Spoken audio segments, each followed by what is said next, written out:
Hi, welcome back. This is the cooking segment of the Smidgen podcast. We are here at Red Stick Spice Company. Me and my BFF Cameron are here, and we are baking cake, which is my least favorite kryptonite activity in the kitchen. Baking did not go well for me in culinary school. Thank you to my professors for allowing me to do all that extra credit to make it through, but we are making this cake because we just finished up talking about cookbooks and the changes in the food world in terms of cookbooks and blogs and all of that sort of thing. And we talked a lot about one of my favorite books right now, which is Salt, Fat, Acid, Heat. So this book is, for me, the new joy of cooking. This is the book everyone should have in their kitchen. And you know that for every occasion I give you a cookbook. Always. I don't know if you've cracked any of them open, but I will continue to give you cookbooks because that's just how I roll as an old lady. But I love cookbooks. I read them like novels, and there are sort of a small number of books that I keep on hand, but they are like my go-to references. So this is my new one, Salt, Fat, Acid, Heat. I was talking about it in a class recently with a guy, and I saw his thought bubble, like, what is this lady talking about? And then I mentioned, oh, and it's a Netflix series. And then he was all That's in. where I joined in. Yeah, he was like, oh, what? So it's a 4-part Netflix series, great book, and we are employing one of the major tenets of that book today in terms of salt in this dessert. But I'm not going to lie, we're making this because my sister made it on Easter Sunday, and I was just my mind blown by this cake. And so like many baked goods, there's salt in them. We're going to put a little salt on this one. So we're going to bring those ideas in, but really I just wanted to make this cake. So that's why we're here. I just want to eat the cake, so. Right. So my long list of baking victories doesn't exist at Red Stick Spice. I am very reluctant to do any sort of baking in any of the classes, but here I am, but I brought you along with me because you're the expert. So we are going to tackle this cake. It is called That Chocolate Cake. It's from a company called Scharfenberger, which is a really high quality line of chocolates.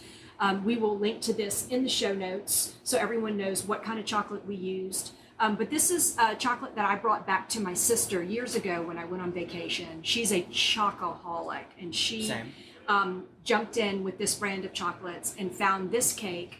And like I said, made it on Easter. I love my sister. I want to make that very clear, but the cake was hideous. It was very, very unattractive, and I ate it standing at the counter with my fingers. I'm also keto. I wasn't that day, and someone walked past me and said, I thought you were keto. I'm like, you don't know me. So that's how delicious this cake is. So let's get started. So I'm over here with the frosting, which is super weird to me, but what's in this pot is sugar and heavy cream, and it's been boiling for 6 minutes. So, and then goes in butter and chocolate, which wants to sound like a ganache. Correct. Right? But is it? As it cools, but it's also, things start to happen. I'm kind of like making caramel in this pot. I don't know what's going on here. But hey, Scharfenberger, it works and it's delicious. So we're going to press on. So heavy cream and sugar has been boiling away for 6 minutes. It's a light amber color, which is starting to look like caramel. And it smells like magic. And candy. Yeah, it smells absolutely delicious. That rich butterscotchy caramel smell. So we're going to let this do its thing for a little bit longer. You need to start on the cake. So let's just get these ingredients in the KitchenAid and get these going so we can get this cake in the oven. So tell us what happens first. Sure thing. So this cake is actually a little bit different than a lot of other cakes. We're starting with dry ingredients instead of your butter, oil, or sugar and eggs and stuff like that. We're starting with the sugar, flour, and cocoa powder and things like that. Interesting. That just gives it like a different texture, sort of say. Kind of makes it a little dense and fluffy at the same time. Okay. Instead of like your normal cake. Okay. Sugar. Yeah, that is fascinating. Usually it's fat and sugar come together at the beginning. Right, like in a cookie, you cream together your butter or shortening and sugar. So yeah, this is this is already super weird to me. So that's your leaveners, that's your baking soda and baking powder. Okay. So this batter is going to be super soupy because of the amount of liquid that's going in it. A lot of chocolate recipes are going to be like that. Once it goes in the oven, all the leavener really expands in the Does its pan, thing. sure. Why are chocolate recipes soupy? Science. Yeah. I'm not going to answer. There's the answer, everybody. Okay, and that was our salt. Salt, correct. Okay, so what salt did you choose? Because we have a lot to choose from in the store. This is our Pacific Blue salt. Okay, so just a good, clean, kosher salt. That one's harvested right off the coast of Sonoma in California. I would say that would be your good go-to kosher salt. Always. You know, baking and cooking salt in the kitchen. Okay, carry on. For it, last dry ingredient is the cocoa powder. So it truly is all the dry ingredients. Correct. All yeah. at once. Okay. And so my concoction here is simmering. And so then my chocolate and butter go in here. Correct. And I just let them melt, kind of like a ganache. Ganache. Okay. Pretty much. All right. So while you're doing that, I'm going to chop the dark chocolate, and it is absolutely completely dark, 99% unsweetened chocolate, like, and it's gorgeous. And so it's 5 ounces is going into this heavy cream sugar mixture. Okay. So this is, when I chop this, it's chopping, it breaks into shards. And mainly the chopping here, I would think, is so that they're small enough so that the heat can melt it without us having to do so much mechanical intervention. Because that's actually what this recipe kind of goes for. You don't want to overmix this at all, or else it kind of becomes like a whipped ganache. If you ever make ganache and then whip it, it basically just turns into chocolate whipped cream. We're not going for that here. We're going for the thick chocolate frost. Okay, good to know. So I would have constantly been fooling with this, trying to make it something it's not, Correct. And maybe that's one of my issues in the kitchen with baking. Okay, so all of this chocolate, this smells fantastic. And it's a stick of butter. We've got this cut into bits as well, room temp. And so this is going to go in. And so when I get the chocolate and butter in, I do give it a stir, right? Correct. Okay, Yes. so I'm going to switch from my whisk to my spatula. And in goes the chocolate. So tell me what you're doing next. So now we're going with the wet ingredients, kind of do a vice versa action. Got the milk in the cup. And chocolate and butter goes in. I give it a stir and heat off. Correct. Okay. So a ganache, let's talk about a ganache, because that's a great technique for, even I can make a ganache, and it turns into something really, really special. So tell everyone, since this is looking a little different than a ganache, what is a ganache? Correct. Ganache is basically just heated cream poured over chocolate to make a sauce, or once chilled, like a thick thing that you make truffles out of. Oh, that's the inside of the truffle. Correct. Okay, so it's heavy cream and chocolate. What percentage chocolate do you usually use? I usually go for like a bittersweet. I'm not a huge, crazy, sugary. So you're not at 99%. You're more in the 70s? Yeah, I'm a 70. Yeah. Yeah. And that's a chocolate, in the 70 percentage range, that's a chocolate I can snack on. Correct. And not feel like my mouth has gone so dry. So there's a little bit of, when you're at those percentages, that's where there is a little bit of sugar and a little bit of fat in there. That cocoa butter has been left in, and along with some added sugar. Right. So that's what makes it a little more palatable. 99, obviously 99%, maybe not great for snacking, but this is going into a pot with fat, heavy cream, and sugar. So that's where all the magic's going to happen. Yeah. All right. So what do you have there? Basically, mixer on. And we're just going to go in with the wet ingredients. And that was milk. This is milk. Whole I kind milk? of mix the eggs up in there, kind of take away from the work that this mixer has to do, Okay. and also canola oil as well. Okay.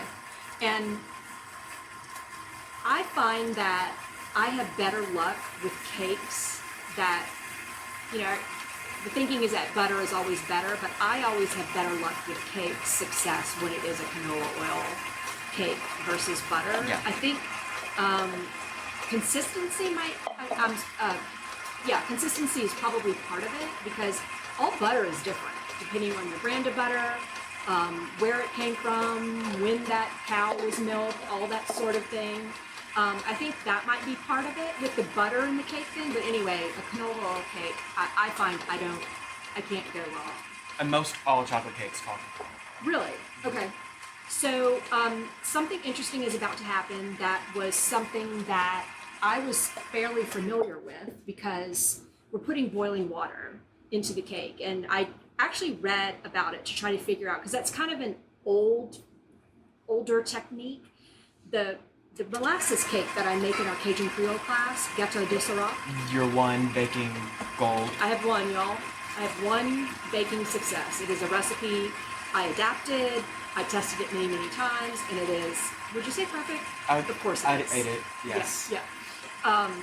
It was one of those, they walk away with their piece of cake, and then the pause, and they walk in, and they say it like this, and this is really good. Like, incredulous. I'm like, thanks, y'all. But that cake also calls for boiling water into the batter.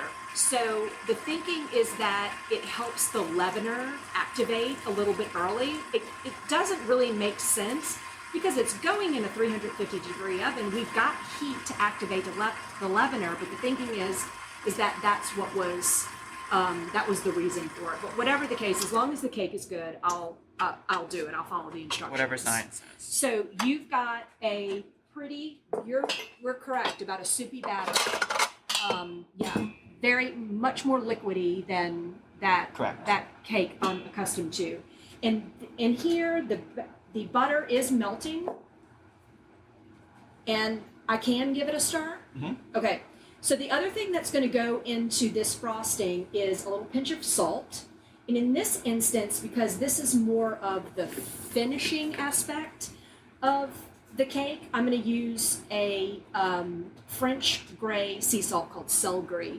And this is the salt that is sort of what's underneath or left behind in the fleur de sel process. So that fleur de sel is the very top of those salt marshes or salt farms that they have there. I'm talking about, 3/8 of an inch, just very, very small amount. This is, first of all, this is gorgeous. It is like silky smooth and shiny.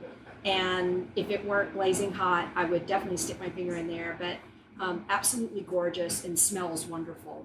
And so a little bit of Sel Gris goes in there. Sel Gris is very mineral rich. It's got a nice crunch to it, nice flavor. And so we're going to add the Sel Gris to that. And we also need some vanilla extract. So we'll get that extract added in, and then we've got to get your batter into baking pans, and then that goes in the oven. Okay, are you ready? Let's get this batter into our 2 9-inch pans. I'm going to get the vanilla extract into the frosting, and then this frosting, really interesting directions. It says just stir occasionally and let it firm up, and then it's ready to frost. So that goes back to that whipping all that air into it, do you think, for that set of instructions? Mm-hmm. Because if we were to really vigorously whip it, like you said, with ganache, we would end up with whipped cream. Okay. All right. So, ready? Let's get those into the oven. And we will be eating cake here shortly. All right. Yeah. So we are back through the magic of Red Stick Spice and podcast recording. We are back with cooked and completely cooled cake layers. Mm-hmm. So we pulled those from the oven. We've allowed them to absolutely completely cool.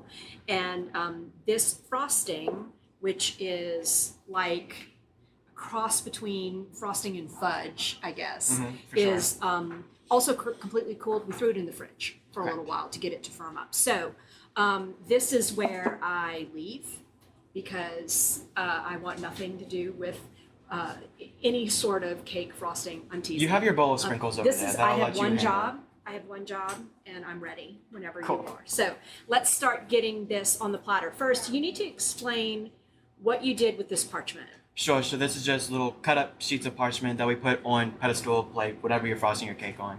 And you just kind of leave like a little section in the middle. That's what you build your cake around. You can messy frost it however you want to do it. And you just pull the parchment sheets from underneath it. And that just kind of helps lower the mess and clean up your little pedestal. Okay, so keeps the mess off the platter. You're frosting right on the platter you're serving on. And I do want you to know, I actually did that once where I frosted and then realize I needed to move the cake. Correct. And that doesn't work. P.S. Just pro tip.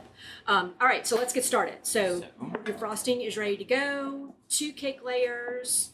And I see that they kind of domed up a little bit. They're not flat on both sides. So how are you gonna manage that without trimming the cake? So you could trim the cake.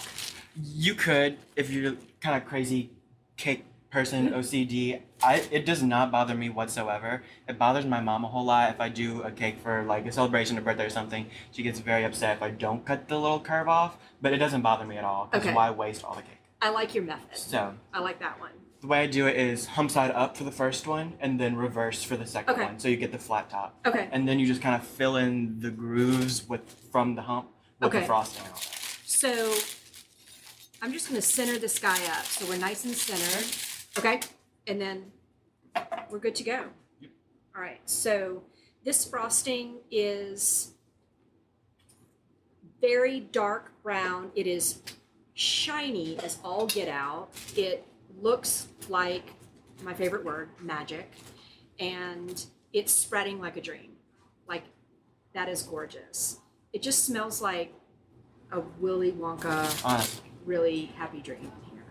So, and you're going a little bit heavier with that frosting on the outside. On that slope. Correct. More of that side with more of the slope, just to try to even things up. Right. And then reverse with the next one. And so now you've got a flat side on the top. Nice.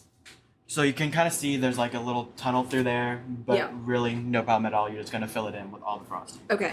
And are we going to do, it's kind of a trendy thing right now. Explain what a naked cake is. Naked cake is probably my favorite way to do a cake because like the lazy man's cake, if you accidentally eat half the frosting while the cake is in the oven and you don't have enough, you just put as much as you have around the outside. Oh my God, does that happen to you where half the frosting? I mean, I left like half of the cake batter in the bowl because that's kind of like while the cake's in the oven. Yeah. That's what you go to batter. Yeah. So go on. So I love the whole naked cake thing. They're pretty, and I've seen lots of wedding cakes that are naked cakes, but it's actually a great thing for me because I'm not great at what you're doing. So a naked cake is actually something that I can sort of do.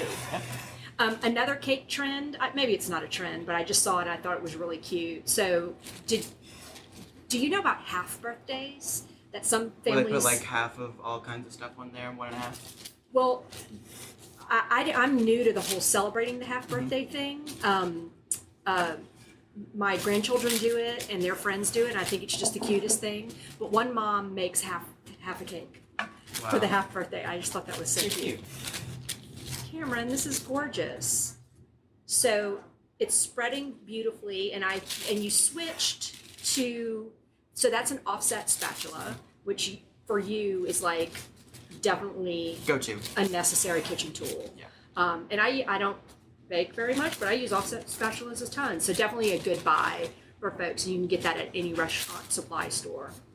Oh my gosh, cake did not go like this for me in culinary school, for sure. That is so pretty. So you're just about all the way around, and it looks like that batch of we were a little concerned about the frosting. Correct. Let's admit that it wasn't going to make it on the cake, but we pretty much made it all around, and we're not really at a naked cake right now. We're at a pretty fully frosted cake. So this looks like a Sunday supper cake to me. This looks like a super casual, just home, really homey, not professional. Not to say you're not professional level. As I try to get every air not what I'm saying. And we do have a little bit of a magic leaning cake, a little bit, but again, I'm not going to worry about it. I love it. I love it. So what's our sprinkle plan? What technique are we going to use? First of all, let's talk a little bit about sprinkles. So they are fan. Oh gosh, yes. So my favorite cake is a yellow cake with chocolate icing, and it needs to have just old-fashioned. Look at that, old-fashioned rainbow sprinkles. So let's talk a little bit about the world of what we'll just go ahead and call bougie sprinkles. They're They're sprinkles going for a quarter pound for $15 on Etsy. So sprinkles are big business, but they're beautiful and they really make for a fun cake. But we do a couple of classes where our other instructor Lily uses some really fun sprinkles. There was a cake with a pistachio cake. Correct. That she did. What were the sprinkles? What colors were they? They were Mardi Gras sprinkles. Okay. Yeah, purple, gold. So while this cake tasted really good, it did. As soon as you look at it, you just think Shrek. That was the shade of green. But still, a really delicious cake, and sprinkles made it on that cake. All right. That is gorgeous, Cameron. I love it. Okay, I'm dying to see you pull. If you're ready, I'm dying. And look how much frosting was left. What will we ever do with that?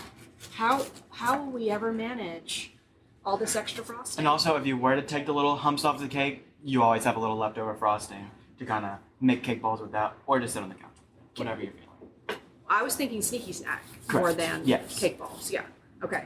All right. I made a little bit of a mess, so I'm gonna do that. What? So pulling those little pieces of parchment out to, and the platter's perfectly clean. That is a great trick. I think it's your cube. Oh, that is perfect. That's gorgeous. All right, time for sprinkles. How are you going to do it? Go for it. I'm just gonna go. Just all over the top? Yep. How do you get the sprinkles when you just see them on the side? How are they doing You that? have your vacuum on standby. A vacuum. Because Yeah. you're gonna like take handfuls of sprinkles and mash it on the side. No matter how many sheet pans or whatever you do, there's no way that your floor is gonna be clean after it. Oh, I see. Okay. So get ready to vacuum, everybody. Correct. All right. That is gorgeous. I think the crew is about to just abandon their equipment and come and eat cake. So I better go get the milk. I mean, obviously, cold glass of milk. But we're about to slice this cake and have a bite. Go for it. Thanks, Cameron. Absolutely. You Thanks made for that look having me. easy. Thank you. Here we are.